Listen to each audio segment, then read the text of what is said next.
ओ मुरली वाले तू मुरली बजाना, ना फिर यूं सताना तूने ना के वार से, के तेरे नैना चुराए चित प्यार से, के तेरे नैना चुराए चित प्यार से।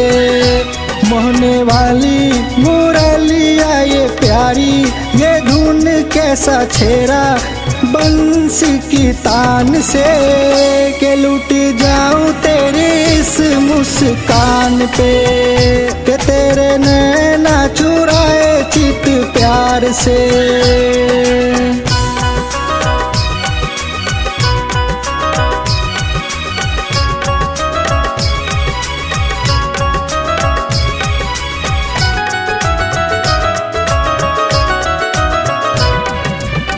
पहले भी तूने छलिया हमको छला था, प्रीत ये तेरी सताए, प्यासे इस चित को कैसे संभारूं, विरह अग्न लगाए।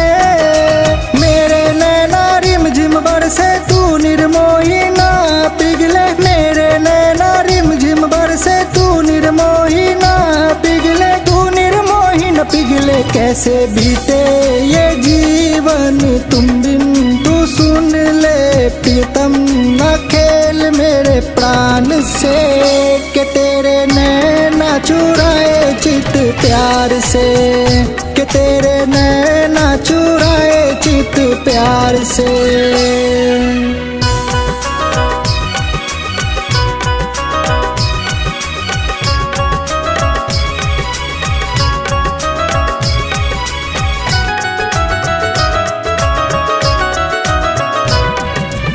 सुना था मैंने रासपन घट पे रचाओगे, आई थी मैं तू ना आया, मेरी लगन की अगन में ये कान्हा, रूप तेरा तुझको पाया, तेरे रास को मन ये तरपे तू निष्ठुर ना बरसे, तेरे रास को मन ये तरपे तू निष्ठुर ना बरसे, तू निष्ठुर ना बरसे। ये पूछ लो मेरे कान्हा ओ मुरली धारी जमी आसमान से, के तेरे नैना चुराए चित प्यार से, के तेरे नैना चुराए चित प्यार से।